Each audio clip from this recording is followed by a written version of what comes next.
जंग-ए-उहद, इताअत और सब्र का सबक। जंग-ए-बदर में हार खाने के बाद कुरैश ने मुसलमानों से बदला लेने का पक्का इरादा कर लिया। उन्होंने 3000 का एक मजबूत लश्कर तैयार किया। नबी करीम सल्लल्लाहु अलैहि वसल्लम को जब कुरैश की इस साजिश की खबर मिली तो आपने भी उनके मुकाबले में 1000 का लश्कर तैयार किया और जंग के लिए रवाना हो गए। यह जुमे का दिन था और शव्वाल 3 हिजरी की 6 तारीख थी। फिर असर की नमाज के बाद आपने जबले ओहद का रुख किया और वहां एक मुकाम पर पहुंचकर लश्कर की जांच की। छोटे बच्चों को जंग से वापस भेज दिया गया। अलबत्ता राफे बिन खदीज रज़ी अल्लाहु अन्हु और समुराई को उनके छोटे होने के बावजूद भी इजाज़त दे दी क्योंकि वह तीर चलाने में माहिर थे। फिर आखिरी रात में आप वहां से आगे बढ़े और शूत नामी एक जगह पर फजर की नमाज पढ़ी। यहीं अब्दुल्लाह बिन उबे ने बगावत की और अपने 300 साथियों को लेकर वापस चला गया। अब मुसलमानों की तादाद सिर्फ 700 बाकी रह गई। उन्हीं 700 आदमियों के लश्कर को लेकर आप सल्लल्लाहु अलैहि वसल्लम ओहद पहाड़ की तरफ आगे बढ़े और अब्दुल्लाह बिन जुबैर अंसारी रज़ी अल्लाहु अन्हु की कमान में जबले ऐनन नामी पहाड़ी पर 50 तीरंदाजों को मुकर्रर फरमाया और उन्हें हुक्म दिया कि घुड़सवारों को तीर मार कर दूर रखना और अपने लश्कर की हिफाजत करना। और आपने उन्हें ये ताकीद की और कहा कि जब तक मेरा हुक्म ना आ जाए अपनी जगह ना छोड़ना, चाहे मुसलमान हारे या जीते। इधर मुशरिकीन ने भी अपने लश्कर को अच्छे से तैयार किया और मैदान जंग की तरफ पेश कदमी की। मुशरिकीन की औरतें भी सफ़ों में घूम घूम कर लोगों को जोश दिला रही थीं, लड़ाई के लिए भड़का रही थीं, जवानों को गैरत दिला रही थी। जब दोनों लश्कर करीब आ गए तो मुशरिकीन का हुक्म बरदार और कुरैश का सबसे बहादुर इंसान तल्हा बिन अबू तल्हा अब्दरी आगे बढ़ा। वह ऊंट पर सवार था और मुसलमानों की तरफ से हज़रत जुबैर बिन अवाम रज़ी अल्लाहु अन्हु आगे बढ़े। उन्होंने शेर की तरह जस्त लगाई और उसके ऊंट पर जा चढ़े। फिर उसे अपनी गिरफ्त में लेकर ज़मीन पर कूद गए और तलवार से उसे जख्मी कर दिया। इस पर नबी सल्लल्लाहु अलैहि वसल्लम ने नाराए तकबीर बुलंद किया और मुसलमानों ने भी नाराए तकबीर बुलंद किया। इसके बाद हर तरफ जंग के शोले भड़क उठे। मुसलमानों ने मुशरिकीन के अलंबरदारों पर अपना हमला शुरू कर दिया, यहां तक कि उनके मुकम्मल लश्कर पर हमला बोल दिया और सफ़े की सफ़े उलट दी। मुशरिकीन की अच्छी तरह पिटाई की। अबू दजाना और हमजा रज़ी अल्लाहु अन्हु ने बड़े कारनामे अंजाम दिए। इसी लड़ाई के दौरान अल्लाह और उसके रसूल के शेर हमजा रज़ी अल्लाहु अन्हु शहीद कर दिए गए। उन्हें वहश बिन हर्ब ने कत्ल किया। यह एक हबशी गुलाम था जो नेजा फेंकने में माहिर था। उसके आका जुबैर बिन मुत्तम ने उससे वादा किया कि अगर वह हमजा रज़ी अल्लाहु अन्हु को कत्ल कर देगा तो उसके बदले वह उसे आज़ाद कर देगा, क्योंकि हमजा रज़ी अल्लाहु अन्हु ने जुबैर बिन मुत्तम के चाचा को बदर की जंग में कत्ल किया था। इसीलिए उसने हमजा रज़ी अल्लाहु अन्हु से बदला लिया। अब्बू सुफियान की बीवी हिंद बिनते उतबाह ने हज़रत हमजा का पेट चाक करके उनका कलेजा निकाला और उसको चबाया, लेकिन निगल ना सकी, इसलिए फेंक दिया और उनके कान और नाक वगैरह के हार और पाजेब बनाए। बहरहाल मुशरिकीन शिकस्त खाकर भाग खड़े हुए। जोश दिलाने वाली औरतें भी भाग गईं। मुसलमानों ने मुशरिकीन को घेर लिया और उन्हें मार भी रहे थे और माले गनीमत भी समेट रहे थे। लेकिन उसी मौके पर तीरंदाजों ने गलती की और अपनी जगह पर खड़े रहने का जो उन्हें ताकीदी से हुक्म दिया गया था, उसके बावजूद भी माले गनीमत के चक्कर में उनके 40 आदमी पहाड़ से नीचे उतर गए। खालिद बिन वलीद ने इस मौके का फ़ायदा उठाया और पहाड़ पर जो 10 आदमी रह गए थे उनका सफाया कर दिया। फिर पहाड़ के पीछे से घूमकर मुसलमानों की तरफ आ गए।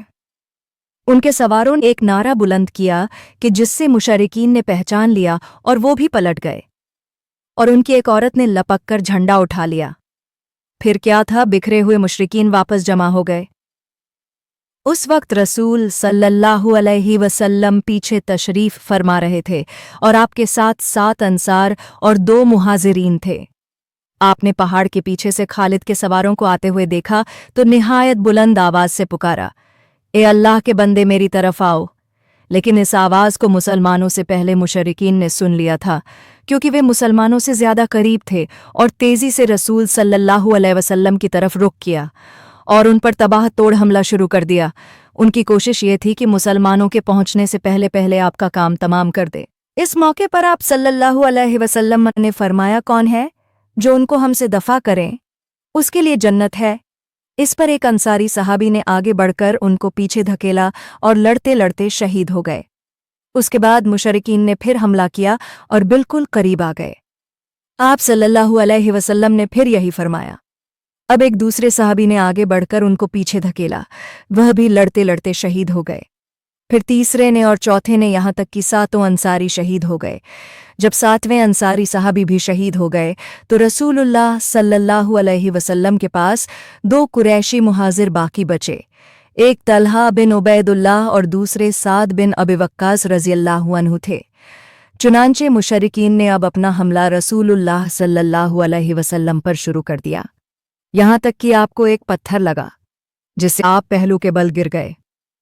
आपका निचला दाहिना रुबाई दांत टूट गया, नीचे का होंठ जख्मी हो गया, आपके सर और पेशानी पर चोट आई, आंख के नीचे की उभरी हुई हड्डी पर तलवार की जर्ब लग गई जिससे सर के कवच की 2 कड़ियां अंदर धंस गईं। कंधे पर भी तलवार की एक सख्त जर्ब लगी जिसकी तकलीफ 1 महीने से ज्यादा अरसे तक महसूस होती रही। यह सब कुछ इसके बावजूद भी पेश आ गया कि दोनों कुरैशी अपनी जान पर खेलकर आपकी हिफाजत कर रहे थे। उन्होंने अपने हाथ पर तीर और तलवार रखकर नबी सल्लल्लाहु अलैहि वसल्लम को बचाया, जिससे उनकी उंगलियां जख्मी हो गईं। इस मुश्किल तरीन घड़ी में हज़रत जिब्रील अलैहिस्सलाम और हज़रत मिकाइल अलैहिस्सलाम उतरे और आपकी तरफ से सख्त लड़ाई की। कुछ मुसलमान भी पलटकर आपके पास आ गए, उन्होंने भी जमकर लड़ाई की। इधर मुशरिकीन की तादाद भी बढ़ती गई और उनके हमले भी सख्त होते गए, मगर मुसलमानों ने बहादुरी के साथ मुकाबला किया। झंडा मुसब बिन उमेर के हाथ में था तो मुशरिकीन ने उनके दाएं हाथ पर तलवार इस तरह जोर से मारी कि उनका दायां हाथ कट गया। उन्होंने झंडा बाएं हाथ में ले लिया, मुशरिकीन ने उसे भी काट दिया। उसके बाद उन्होंने झंडे पर घुटने टेक कर उसे सीने और गर्दन के सहारे लहराया और इसी हालत में शहीद हो गए। उनका कातिल अब्दुल्ला बिन कमिया था। चूंकि हज़रत मुसब बिन उमेर नबी सल्लल्लाहु अलैहि वसल्लम के हम शक्ल थे, इसलिए उसने समझा कि नबी सल्लल्लाहु अलैहि वसल्लम को कत्ल कर दिया है। चुनाचे उसने वापस पलटकर चीखते हुए कहा कि मोहम्मद सल्लल्लाहु अलैहि वसल्लम कत्ल कर दिए गए हैं। यह खबर तेजी से फैल गई। इसके नतीजे में मुशरिकिन का दबाव कम हो गया, क्योंकि अब उनके ख्याल में उनका मकसद पूरा हो गया था। हज़रत मुसब बिन उमेर रज़ियल्लाहु अन्हु बड़े ही मालदार सहाबी थे। उन्होंने दीन के खातिर अपना घर बार, माल, दौलत सब को छोड़कर मदीने हिजरत की और वहां पर बहुत से लोगों को मुसलमान बना दिया। इस तरह उन्होंने दीन की खातिर जंग-ए-ओहद में अपनी जान भी कुर्बान कर दी। इसके बाद जब मुसलमानों ने नबी सल्लल्लाहु अलैहि वसल्लम के कत्ल की खबर सुनी तो मुसलमानों का जोश भी खत्म हो गया और कितनों ने ही लड़ाई ही छोड़ दी। इसी दौरान काब बिन मालिक ने नबी सल्लल्लाहु अलैहि वसल्लम को देख लिया और बुलंद आवाज से कहा कि मुसलमानों खुश हो जाओ, अल्लाह के रसूल सल्लल्लाहु अलैहि वसल्लम मौजूद हैं। यह सुनकर मुसलमानों ने आपकी तरफ पलटना शुरू कर दिया, लेकिन तीरंदाजों ने जो गलती और नबी सल्लल्लाहु अलैहि वसल्लम की नाफरमानी की, उसकी भारी कीमत चुकानी पड़ी। जब नबी सल्लल्लाहु अलैहि वसल्लम ने 50 तीरंदाजों को पहाड़ी पर खड़े रहने का हुक्म दिया तो उन्होंने मुसलमानों को फतहयाब समझकर माले गनीमत चक्कर में पहाड़ी से नीचे उतर गए तो खालिद बिन वलीद ने पीछे से हमला कर दिया। इस तरह नबी सल्लल्लाहु अलैहि वसल्लम की नाफरमानी करने की वजह से फतहयाब मुसलमान नाकाम हो गए। हमें अपनी ज़िंदगी में कभी भी नबी सल्लल्लाहु अलैहि वसल्लम की नाफरमानी नहीं करनी चाहिए, नहीं तो दुनिया और आखिरत में बड़ा नुकसान उठाना पड़ेगा।